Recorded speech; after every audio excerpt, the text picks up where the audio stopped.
a feeling they'll never know. I pack up all my sins and I wear them to the shore and let them go, let them go. This is a special moment, man. This young brother about to come up and close the show.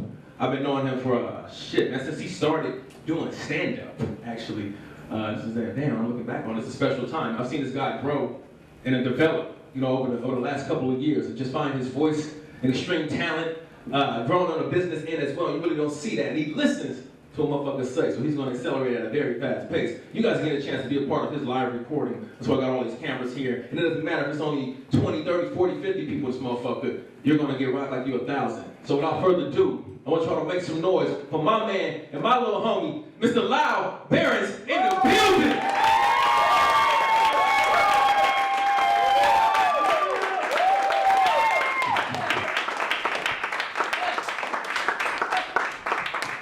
Welcome to my live cable access DVD taping. This is we get lucky this shit'll play on Crime 4.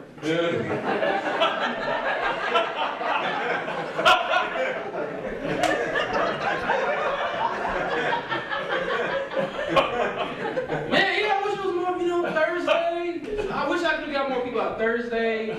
Almost 7 p.m. and all my friends are black. So I sell tickets. I did what I could. Jabari came to me like, "Hey, yo, check this out, homie. Wish you never suspected. You out the truffle and bok choy club. You feel me, nigga?"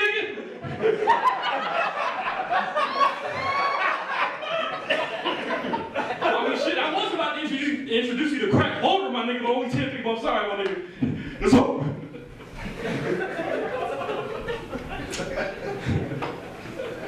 Man, glad you guys came out, though, man. Glad you guys came out. I got a question, everybody in here. What do I look like to you? Because I'm very tired of people who all the time coming up to me asking me is he mixed? What ethnicity is he mixed? I'm tired of people asking me that because I feel like it should be pretty obvious what ethnicity I am, right? No, let me explain. All right, let me explain. Okay, that's a rhetorical. This is stand-up, so it's rhetorical. I don't have to.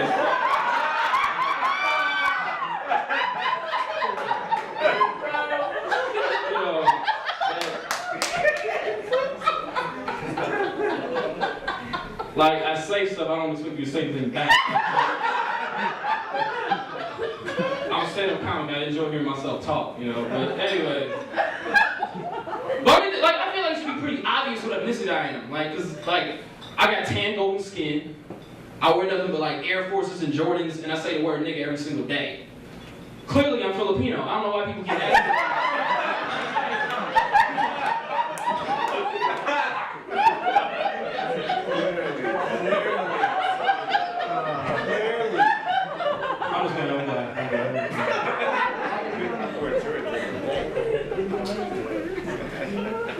Does anybody in here, you don't gotta answer.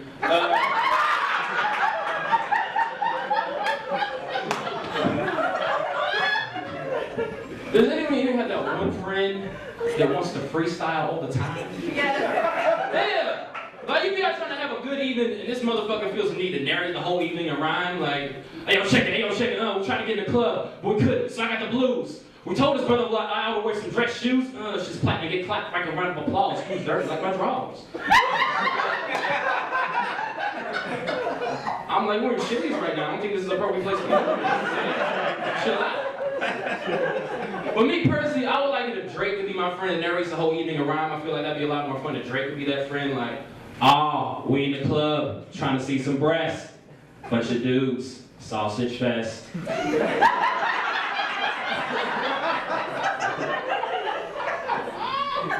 I like that hashtag flow style that Drake does, that hashtag flow.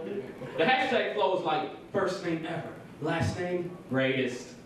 And the hashtag flow become in my head for other things in everyday life. I walk to the bar and they tell me drinks is $10. Water.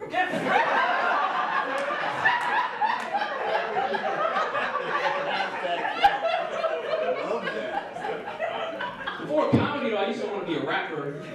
Before I started doing comedy, I used to want to be a rapper many young black men who go to community college, I just want to be a rapper.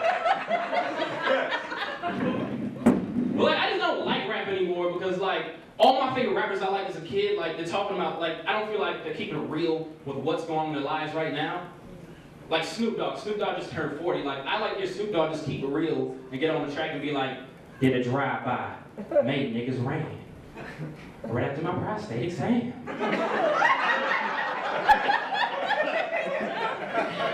La da da da da, some motherfucking D-O-double-G, da da da, burns when I pee. Or like E40. E40's over 40. I like to hear E40 get on track and be like, everybody know I make a reindeer, what up, Prince? Everybody know I got testicular cancer.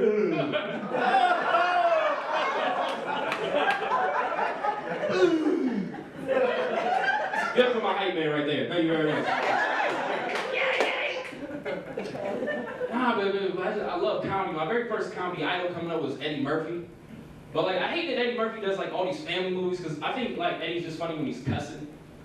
Like I like to see Eddie Murphy's like the donkey in Shrek, just be like, fuck, see power in Shrek, put the pussy on a pedestal, Shrek. You put the pussy on a pedestal, run this whole goddamn catch attention, Princess Fiona. For sure, you're like a pussy with faggot. Lighten up, San Francisco.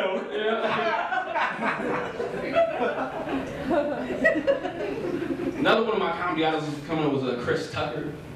I remember I went through like a whole phase in high school where I went around talking like Chris Tucker for like a whole month because like stuff just doesn't sound as bad when you say it as him. Like, Mr. Behrens, there appears to be plagiarism on this essay.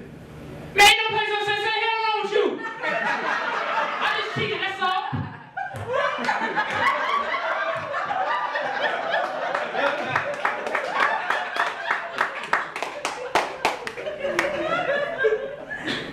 Live in Oakland, I grew up in Oakland. Yeah, I got a question. If you was really from Oakland, you would have been like, blah, blah, but anyways.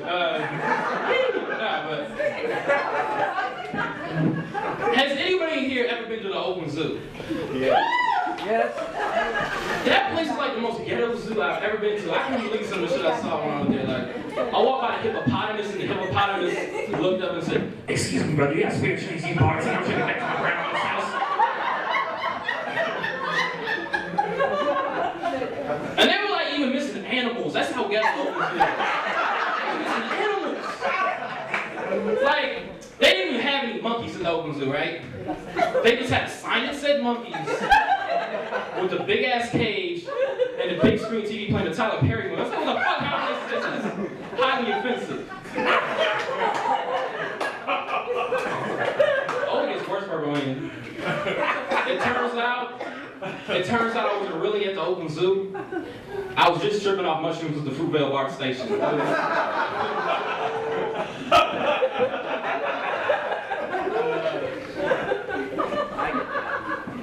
Took my one cousin around Oakland, he's I don't see him often. He lives out in Martinez, like in the suburbs, and like, you know, I was trying to show him around, like he was just like scared the whole time. I was like, dude, like what's wrong with you, man? He's like, I just ghetto people are evil. I was like, what the fuck, guys? Is uppity Theo Huxtable? Like, what the fuck? Yeah. And that bothered me that he said that, because like, it's not like the people in the hood are evil. They just sound evil. Like, let me use it. I was walking down the street, right? And like, my one boy's like, hey, Lyall, get the fuck over here, blood. Get the fuck over here, you little bitch ass, little punk ass, little mark ass trick. Get the fuck over here. I make you some s'mores, nigga.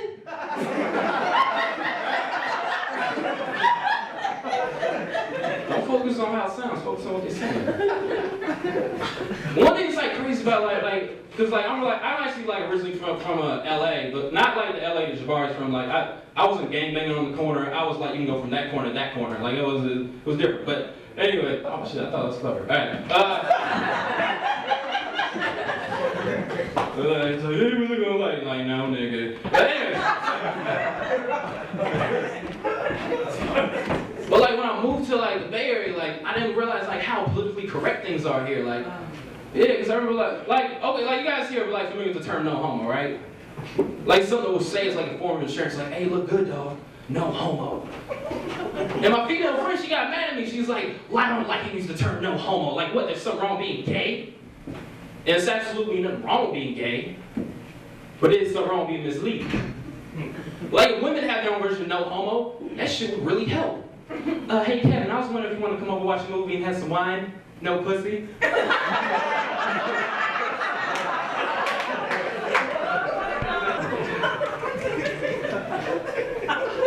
You're just putting that pussy on a pedestal too much, guys.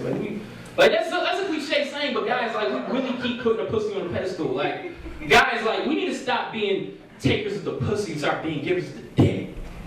Yeah, flip it. No comment. No one wanted a comment from you, but anyways. No, but like I realized, like me myself, Lyall Behrens, I'm guilty of putting a pussy on a pedestal. Let me explain why. I do shows all over California, Washington, Oregon. Don't have a car. I take planes and trains to get to shows. Recently, it just occurred for me to get a car, not so I can get to more shows, but because I can only have sex with girls that live by art stations. It was made clear to me, like I was talking to this one girl, and she's like, yeah, Lyall, you gonna come over? I'm like, yeah, girl, I'm gonna come over and fucking shut your pussy. I didn't really say it to her, I just said it to impress you guys. I don't sound like a thug, but anyway, I was a gentleman. But I was like, yeah, so where you stay? She's like, oh, I live in North Panhandle. I was like, oh, what BART station's that by?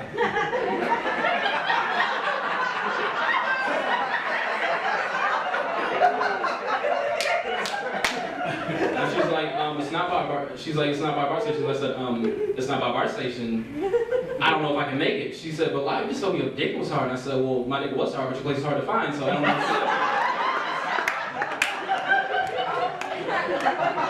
I'm just saying, if you don't live from Pittsburgh, Bay Point, to SFO Airport, you're not getting any of my penis. It's not happening.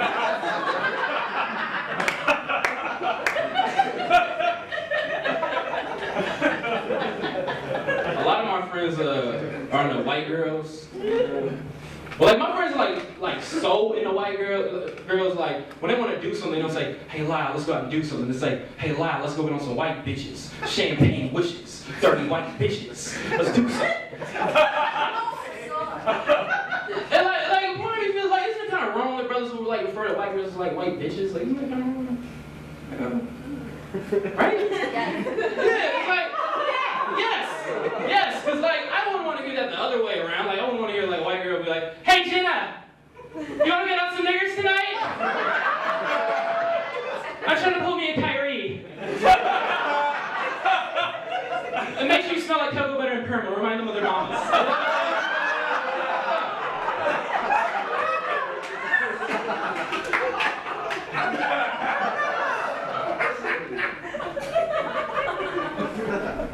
I got a question for all the brothers in here, all the black men. I got a question. Have you ever dated a girl of another race? I don't know, that's not the question. I knew like, hell yeah. But, have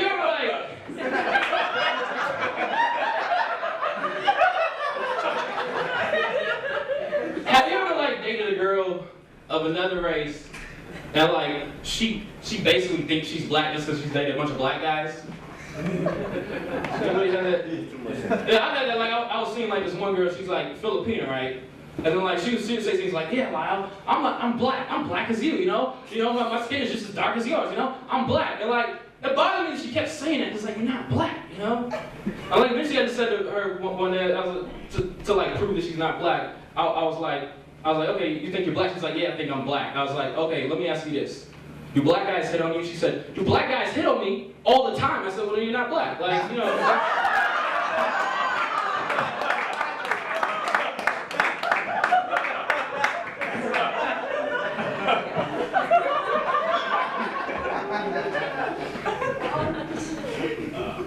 Anybody get date night? One place you never want to take a date is a poetry slam. You don't want to take a girl to a poetry slam. I took a girl there and like, those are some of the most depressed people you ever find. Like, I remember I took a girl to poetry slam and like every poem was about rape. Like, the poet got up there and was like, Black Queen, how could this brother lie to me? How could he shove his penis inside of me? This feeling I'm trying to escape. March 18th, I was raped. And it was like fucked up and awkward because it was a 62-year-old white dude saying the poem. I was like,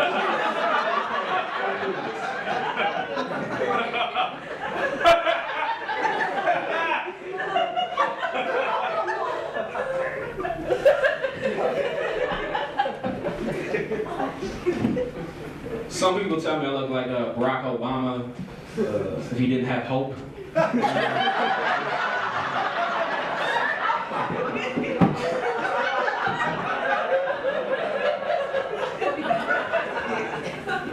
really excited about this election, though. You know, I like Barack. You know, I like Barack. I can't wait to see though Barack Obama's resignation speech because I feel like his last day in office, he's just gonna keep shit real.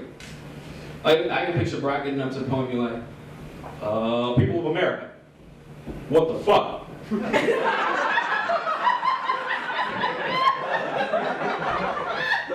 I remember back when white people used to love me just as much as they love Mad Men. Now you turned on me. Where is the love? And everybody has something to say about both me and Mitt Romney being funded by Goldman Sachs. In the words of The Wire, the game is the game. Real niggas do real things. Hashtag swag.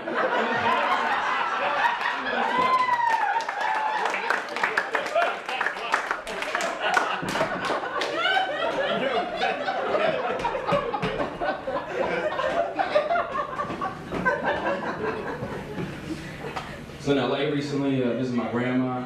Felt good. Visited my grandma. My grandma's been hilarious because like whenever my grandma's upset, she'll bring up some traumatic stuff that happened to black people in the past that has nothing to do with the situation that she's mad at. She'll be like, okay, Lyall, I didn't get sicked in the ass by German shepherds, had to sit on the other end of the IHOP and be on segregated buses. Just so you can leave the screen door open, the refrigerator door open. I didn't go through that so you can do that. And I don't like that she can do that because, like, you know, like, I'm 22 years old, right? Like, because, like, if you're black and you grew up in the 50s and the 60s, you can be like, man, I went through racism, segregation. If you black and you grew up in the 80s or early 90s, you can be like, man, I went through gangs, drugs, Reaganomics, Bloods, Crips, fucked up school textbooks, you know?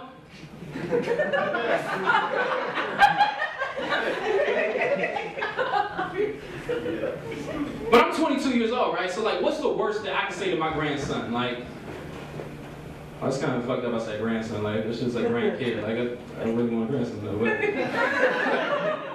like, what's the worst I can say to my grandkid? Like, man, you don't know how lucky you got it, little nigga. You know, I used to have to blow on my video games to make them work.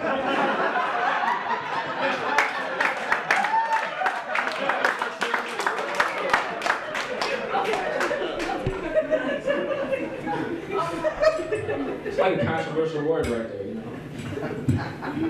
N-word right there. But by the way, the Asian, the Persian dude, like, don't say that shit. Like, you guys, like, I can't, like, we can't catch cabs. You guys drive cabs. Just gonna fuck with me.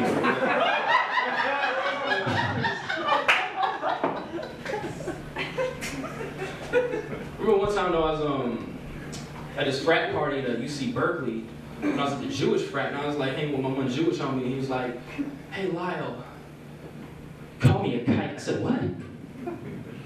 No, why? He said, Lyall, just call me a kite. I said, no, why? He said, so I can call you the N-word, you know, be fair, be a fun trade. And I don't really think that's a fair enough trade. That's like saying, you give me Halle Berry, I give you Marion Barry. Like, that's not fair. Like, if he's gonna call me a nigga, like, I wanna be a nigga. So he worked out a deal, he got to call me the N-word. In the last 3 months, I've been living at his house rent-free. You know, some of y'all got some roommates, but it's like, you know, people be like, man, you can say that word, how come I can't say it? But it's like, I'm black, there's certain things I can't say. Like, I got the job. Or they dropped the charges. Or hi dad, you know, just certain things.